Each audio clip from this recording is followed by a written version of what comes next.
Rei do meu coração, és o monte que percorro, a fonte que eu bebo, és minha canção.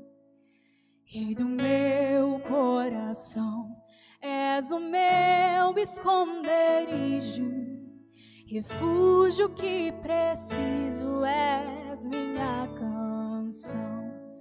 Tu és bom, bom, oh, tu és bom, bom, oh, tu és bom, bom, oh, tu és bom, bom, oh, Rei do meu coração, és o vento em minhas velas, a âncora no mar, és minha canção. Rei do meu coração, és o fogo em minhas veias, o eco em meus dias, és minha canção. Rei do meu coração, és o vento em minhas velas, a âncora no mar, és minha canção. Rei do meu coração, és o fogo em minhas veias, o eco em meus dias, és minha canção. Tu és bom, bom, uau, tu és bom, bom,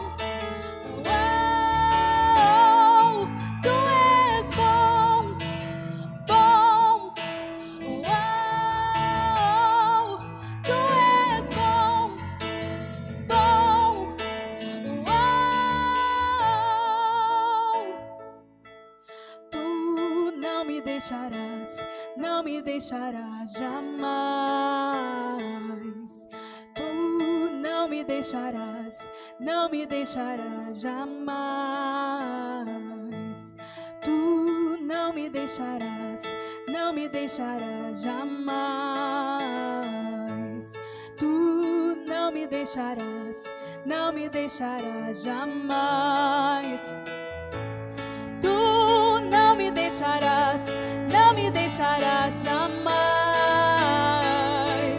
Tu não me deixarás, não me deixarás jamais. Tu não me deixarás, não me deixarás jamais. Tu não me deixarás, não me deixarás jamais. Tu és bom, bom, uau, tu és bom, bom, uau, tu és bom, bom, uau, tu és bom, bom, uau.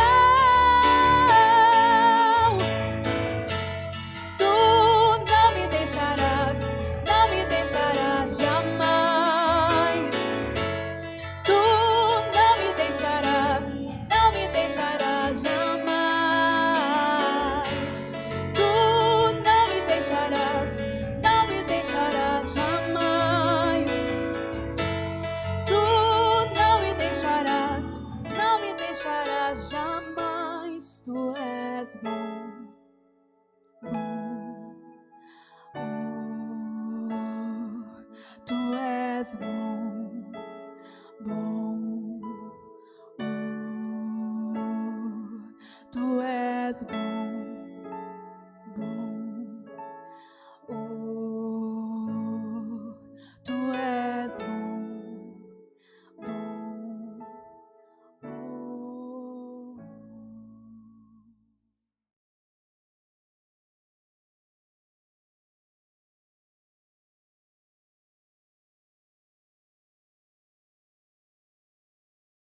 Boa noite, irmãos. A paz do Senhor Jesus. Bom, vocês que estão me escutando agora, estão me escutando à noite, eu acredito, né? Mas que seja qualquer período do dia que você está tendo contato com esse culto da Igreja Adventista da Promessa de Linz e de Pompeia, é muito bom ter vocês aqui e é muito bom falar com vocês aqui hoje também, tá certo? Bom, eu fico muito feliz de poder compartilhar um pouquinho da palavra de Deus, mesmo nesse período de pandemia e de isolamento que a gente está vivendo. A gente tem momentos como esse, onde a gente estuda a vontade do Senhor para a gente é alimentado de esperança, e Deus, mesmo que de forma progressiva, comece a corrigir os nossos caminhos, as nossas ideias, os nossos planos. Tudo bem? O meu desejo é que Deus ele fale com você hoje e que você, com humildade, abra o seu coração e permita que Deus ele te dê sabedoria e te ajude a entender a vida, talvez como você nunca entendeu. Tudo bem? Vamos fechar os nossos olhos e orarmos ao Senhor? Jesus, estamos aqui diante de Ti, te agradecemos pelo Teu amor e cuidado, Senhor, e te louvamos, meu Pai, por essa oportunidade que nós temos de poder estudar a Tua vontade. Mesmo, Senhor, nesse período de separação, onde as nossas igrejas estão fechadas, meu Pai, nossos templos estão fechados, mas a gente continua, meu Deus, com o mesmo desejo de Te servir, de Te conhecer, Senhor, e de aprender de Ti, aprender a viver. Que o Senhor nos ajude, meu Pai, nesse dia, nesse momento, nessa noite, e que a gente possa conhecer a Tua vontade, em nome de Jesus. Amém. Amém. Bom, alguns já me conhecem, eu sou o pastor Felipe, e eu gostaria de continuar estudando com vocês o Evangelho de João, capítulo de número 3. Eu vou ler a partir do versículo de número 16, que é um texto bem conhecido nosso, e a minha ideia é expô-lo até o versículo de número 21. Evangelho de João, capítulo 3, versículo 16, diz assim para a gente: Porque Deus amou tanto o mundo que deu o seu Filho unigênito para que todo aquele que nele crê não pereça, mas tenha vida eterna. Pois Deus enviou o seu Filho ao mundo não para que julgasse o mundo, mas para que o mundo fosse salvo por meio dele. Quem nele crê não é condenado, mas quem não crê já está condenado, pois não crê no nome do Filho unigênito de Deus. E o julgamento é este: a luz veio ao mundo, e os homens amaram as trevas em lugar da luz, pois as suas obras eram más. Porque todo aquele que pratica o mal odeia a luz e não vem para a luz, para que as suas obras não sejam expostas. Mas quem pratica a verdade vem para a luz, a fim de que se manifeste que as suas obras são feitas em Deus. Amém. O texto de João, capítulo 3, versículo de número 16, é o texto, sem dúvida nenhuma, mais conhecido de toda a Bíblia. É o texto mais usado, é o texto mais falado, é o texto mais conhecido a respeito de tudo aquilo que a gente sabe a respeito de Deus. Porque Deus tanto amou o mundo que enviou, que entregou o seu Filho primogênito, unigênito, o único Filho seu, para que todo aquele que nele crê não pereça, mas tenha a vida eterna. Se a gente tivesse que olhar para o versículo 16 até o versículo de número 21, o versículo 16 é a introdução. Ele vai nos dar uma quantidade de informação absurda a respeito do ato de Deus de enviar o seu Filho. Ele vai falar para a gente que Deus ele ama o mundo. É a primeira informação que a gente tem. Deus ama o mundo e esse amor ele é muito grande. Tão grande que a gente consegue entender o motivo dele ter feito isso. Melhor, a gente consegue entender o amor de Deus que é tão grande pelo ato dele de enviar o seu único Filho. Por quê? Para que ele envia esse Filho?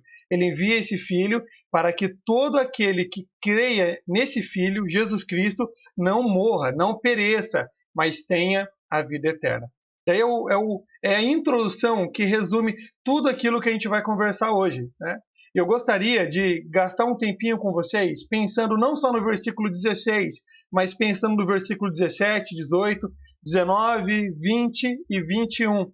Porque os próximos versículos eles vão explodir essas informações e eles vão nos dar mais detalhes a respeito do ato de Deus de enviar o seu Filho, do propósito de Deus de enviar o seu Filho e das consequências de acreditar no seu Filho ou de não acreditar no seu Filho. A gente também vai conversar hoje a respeito do que é acreditar em Jesus Cristo. Talvez seria o maior equívoco dentro desse texto bíblico que a gente acabou de ler. Tudo bem? Bom, o versículo de número 17, que vai abrir começar a abrir essas informações para a gente vai entender o propósito de Deus de enviar o seu Filho. A gente já falou no versículo 16 que Deus, a gente consegue entender o tamanho do seu amor pelo ato dele de entregar o seu Filho. Quem é pai, quem é mãe, consegue entender isso, né? Quem abriria mão de algo que é precioso para si por amor a pessoas que não gostam dele? Quem faria isso? Melhor, quem abriria mão do seu filho agora por alguém que não gosta dessa pessoa? Só Deus pode fazer isso. É um amor sem igual, é um amor perfeito, é um amor que não é expresso em palavras, em um monte de poesia, mas é um amor que é visto, que é conseguido, que a gente consegue, vou falar em entender, mas a gente consegue enxergá-lo através dos atos de Deus. Deus, ele provou o amor dele com a gente enviando o seu Filho. E o versículo de número 17, ele vai falar para a gente a respeito do propósito de Deus de enviar o seu Filho. Por que será que Deus ele envia o seu Filho? Tem um objetivo nisso, né? O versículo 17 diz que Deus enviou o seu Filho ao mundo, ele está explicando mesmo, não para que o mundo fosse julgado, mas para que o mundo fosse salvo por meio dele. Em outras palavras, o texto bíblico, e aqui são palavras do próprio Jesus Cristo falando a respeito da sua missão dada pelo Pai, Deus não envia Jesus para que ele puna o mundo, para que ele julgue o mundo, para que ele decrete a morte, a destruição do mundo. Jesus Cristo ele não vem nesse momento aqui ao mundo, até o mundo, com o objetivo de destruição, de conquista violenta. Jesus não vem com esse objetivo.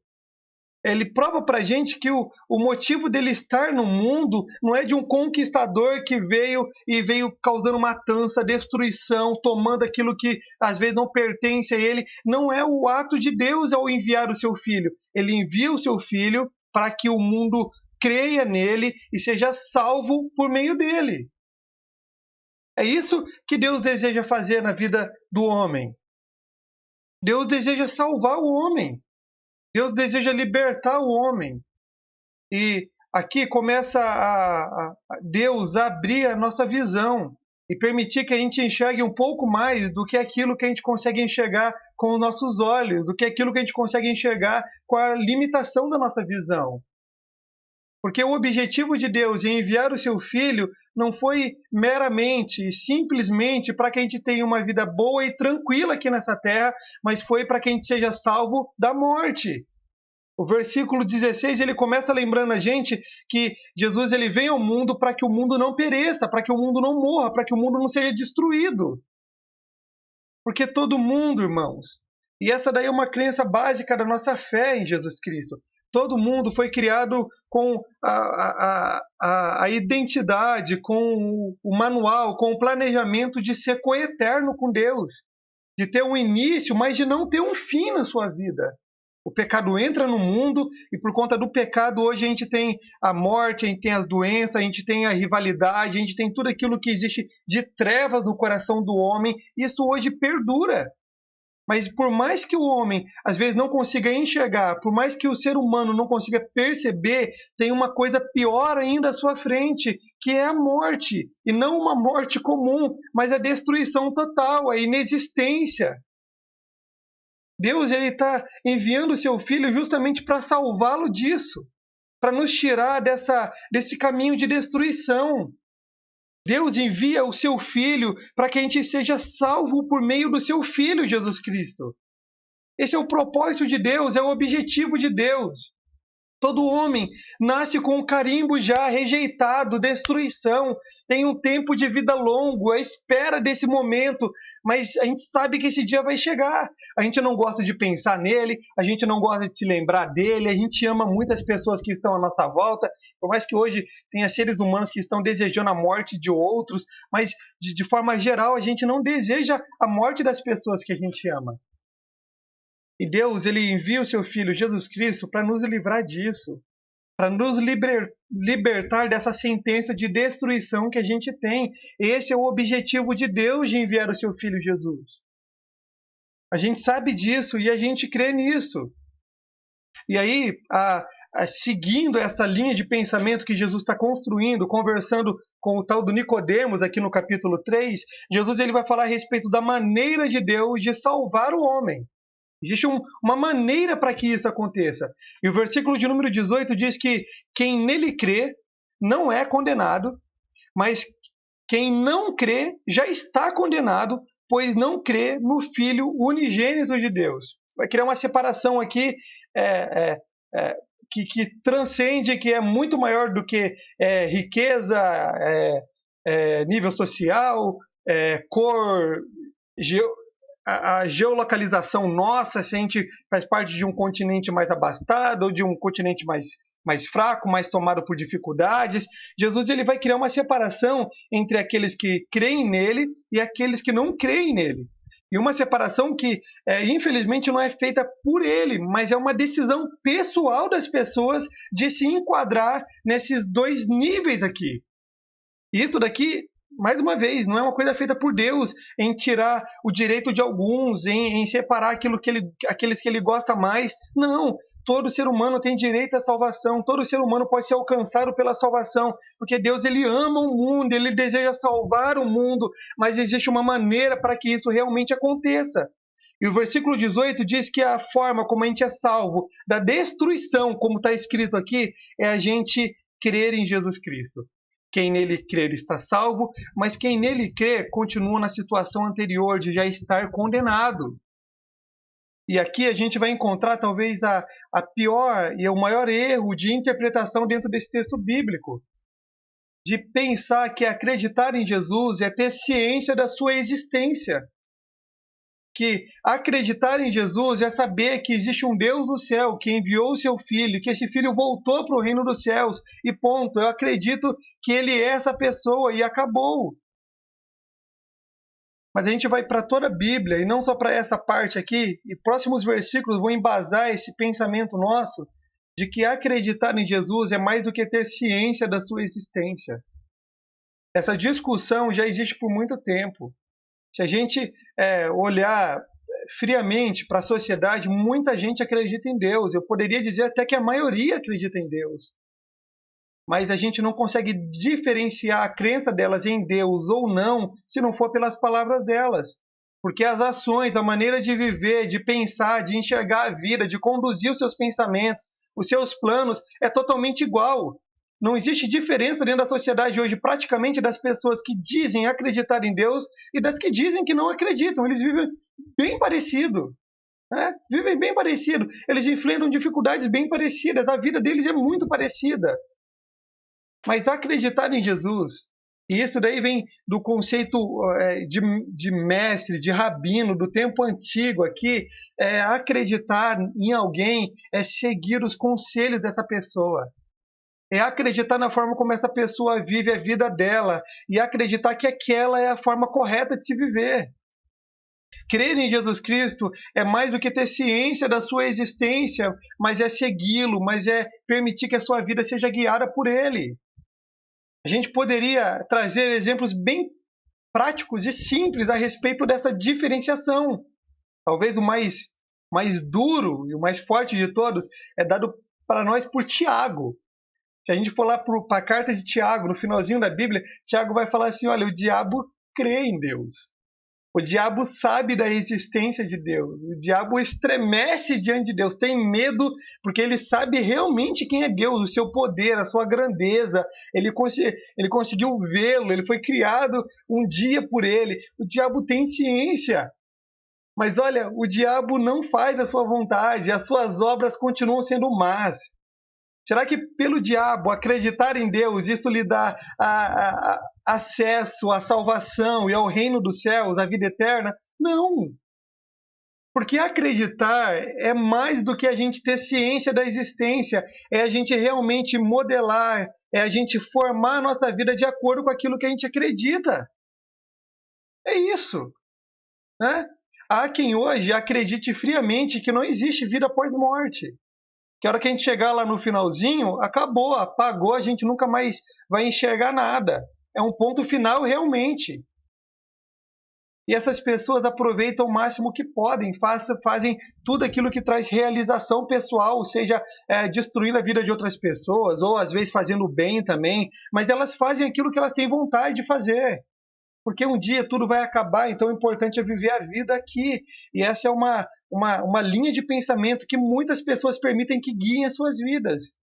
Agora, a linha de pensamento bíblica, cristã, verdadeira, e não definida por igreja, mas somente pela palavra de Deus, pela Bíblia, é que existe sim vida após morte. E Deus, ele realmente deseja que a gente tenha essa vida longa e eterna e totalmente livre de qualquer dificuldade, problema, dor ou sofrimento que a gente já experimentou ou vai experimentar no tempo que a gente vive aqui. E a maneira como a gente chega até lá é permitindo que Jesus Cristo ele reine na nossa vida. Ele seja Senhor da nossa vida. Nicodemos começa essa fala com Jesus no capítulo de número 3, versículo de número 2, chamando Jesus Cristo de mestre, chamando ele de rabi.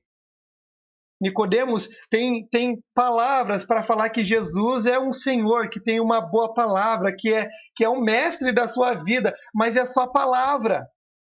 Por isso que Jesus Cristo vai questionar Nicodemos e Nicodemos, eu preciso mais do que palavras, eu preciso que a sua vida seja guiada por isso, que a sua vida seja guiada pelo Espírito de Deus, que você aos poucos vai perdendo o controle daquilo que você tanto deseja e permitindo que Cristo reine nas suas vontades.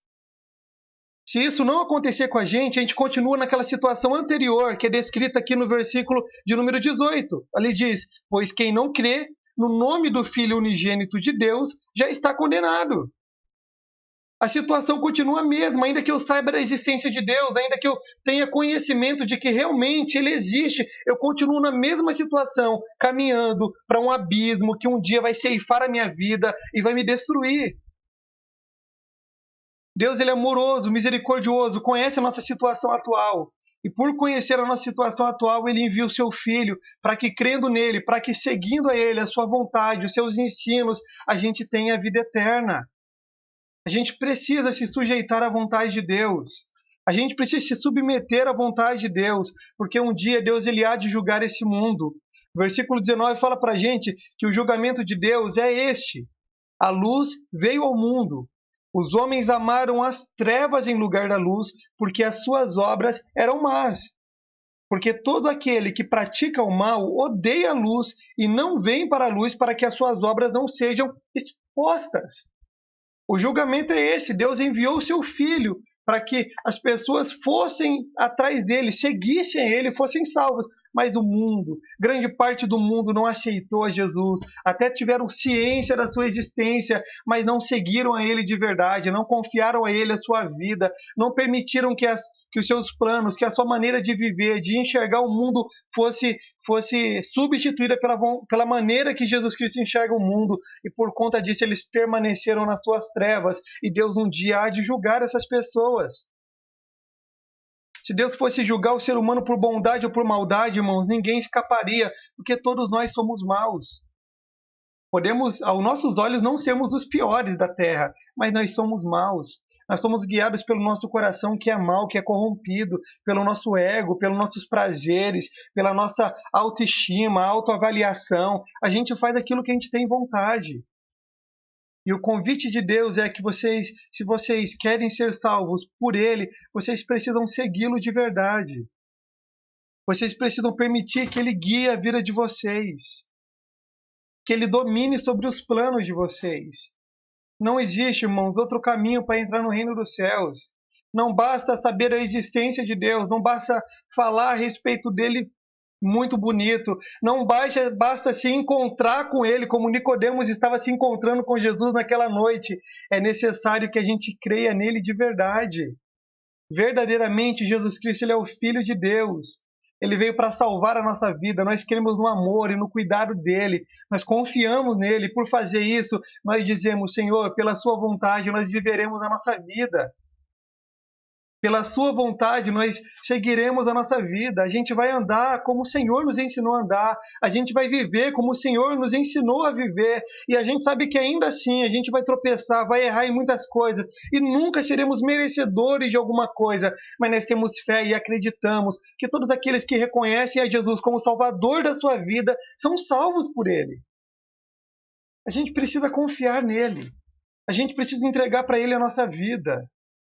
E aqui eu gostaria de concluir com palavras talvez que possam parecer muito duras para vocês, mas eu gostaria de dizer que não basta acreditar na existência de Deus.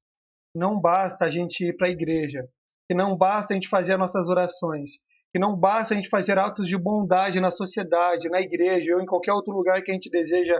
Não basta a gente tratar os nossos amigos, empregados, patrões bem. Não basta. A gente precisa acreditar em Jesus, confiar nele, absorver a vida dele em nós e ir tirando o nosso ego, aquilo que a gente tanto deseja para lá, para trás. Ele agora vai guiar a nossa vida, ele será o Senhor, ele realmente será o mestre na nossa vida. E um dia a gente vai continuar caminhando atrás dele e seguindo a ele até que a gente não seja mais útil nessa terra e ele nos leve pelo seu reino celestial. A gente confia nisso. A gente vai enfrentar dificuldades aqui, porque o objetivo de Deus é nos salvar da perdição eterna, é nos salvar da destruição eterna, é nos dar a vida eterna, não nos dar uma vida confortável com tudo aquilo que a gente merece ou deseja aqui nessa vida. Se a gente seguir a Deus, eu acredito fielmente que realmente Deus ele vai mudando nossos planos, vai nos ensinando a viver, ele vai nos limpando daquilo que é mais grosso e que realmente precisa ser expurgado na nossa vida rapidamente. Mas a gente sabe que enquanto aqui enfrentaremos dificuldades, mas a gente tem esperança que um dia Deus ele há de nos levar para o seu reino celestial. De um dia nós seremos julgados diante de Deus e a gente, mesmo sem merecer, nós seremos salvos pelo amor e pela misericórdia dele na nossa vida. Amém? Deus ele ama sim o mundo, mas existe um caminho para a salvação. Deus ele deseja salvar o mundo, mas realmente a gente precisa escolher aquilo que a gente quer na nossa vida. Amém? Que Deus ele nos abençoe. Feche os olhos, vamos orar ao Senhor. Senhor Jesus, nós estamos aqui diante de Ti, meu Pai, e é desafiador, meu Deus, perceber que a gente vai continuar vivendo nessa vida às vezes, sem nunca merecer o reino dos céus, sem nunca merecer a vida eterna. A gente sabe que a gente tropeça, que a gente erra, Senhor. Mas hoje, Senhor, eu oro a Ti, pedindo que o Senhor nos dê, Senhor, certeza da Sua existência, sim, mas que o Senhor nos dê certeza também, meu Pai, de que a Sua vontade ela é melhor, de que seus planos são melhores, Senhor. Nos ajude a submeter a nossa vida à sua vontade. Não deixe a gente continuar, meu Pai, alimentando o nosso ego, a nossa vontade e permitindo que tudo aquilo que a gente faz, todas as decisões, cada ato nosso seja guiado pelo que aquilo que a gente deseja. Mas que pouco a pouco, Senhor, dia a dia, que a gente permita, meu Pai, que a gente abra o nosso coração e que o Senhor reine na nossa vida. Por favor, Espírito Santo, cuide de nós. Abençoe esses irmãos, meu Pai. Eles recebam de Ti a certeza da salvação, de alguém que creu em Ti, de alguém que todos os dias se esforça para servi-lo melhor, não para alcançar o reino do céu, Senhor. Porque a gente recebe isso de forma misericórdia, de forma como um presente do Senhor, misericórdia da tua parte. Mas que a gente viva os nossos dias como quem somos, como quem são salvos, como quem deixou de fazer a sua vontade e agora vive para a sua vontade, Senhor. Abençoe a nossa vida, Senhor. Abençoe a vida de cada irmão, que eles sejam fortalecidos e abençoados pelo Senhor. E que enquanto aqui as nossas dificuldades, nossos problemas, as nossas lutas diárias, que elas não nos façam, Senhor, desistir, mas que a gente deseje, através disso, ainda mais o reino dos céus. Aquilo que o Senhor tem preparado, permitido e prometido para cada um de nós, Senhor. Por favor, Senhor, fique conosco, nos abençoe e nos dê, Senhor, um início de semana abençoado, que a gente possa seguir o nosso caminho confiando em Ti, sabendo que o Senhor está no controle da nossa vida, em nome de Jesus. Amém. Amém, irmãos? Que vocês tenham uma ótima semana, que vocês continuem sendo guardados, protegidos, abençoados por Deus. A gente encerra este momento de reflexão na palavra de Deus, vamos ouvir ainda mais um louvor e a gente se despede confiando que o Senhor ele há de continuar cuidando da nossa vida e de nos abençoar em nome de Jesus. Tchau, tchau, irmãos. Até a próxima.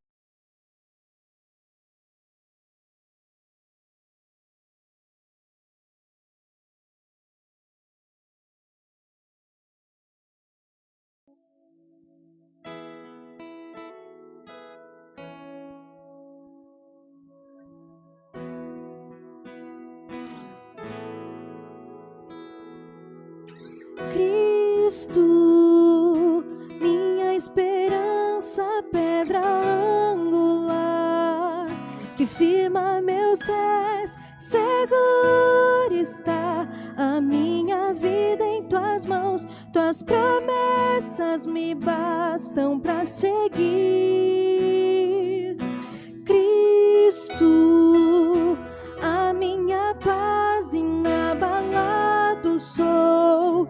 Nas tribulações, tempestades e secas, ventos e furacões jamais me afastarão do seu amor.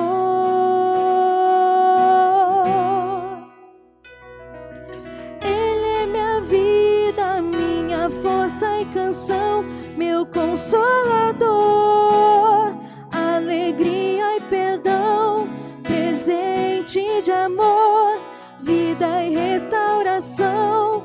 Comigo está, comigo está.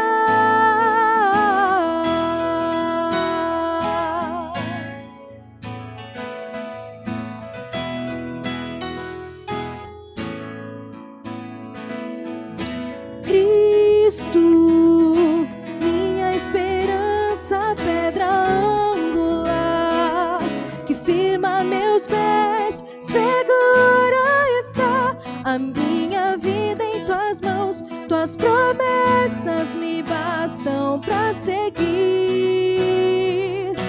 Cristo, a minha paz, inabalado sou. Nas tribulações, tempestades e secas, ventos e furacões jamais me afastarão do seu amor. Ele é minha vida, minha força e canção, meu consolador, alegria e perdão, presente de amor, vida e restauração. Comigo está, comigo está. Eu aguardo ansioso meu Cristo voltar e me levar de volta pra lá. Eu aguardo ansioso meu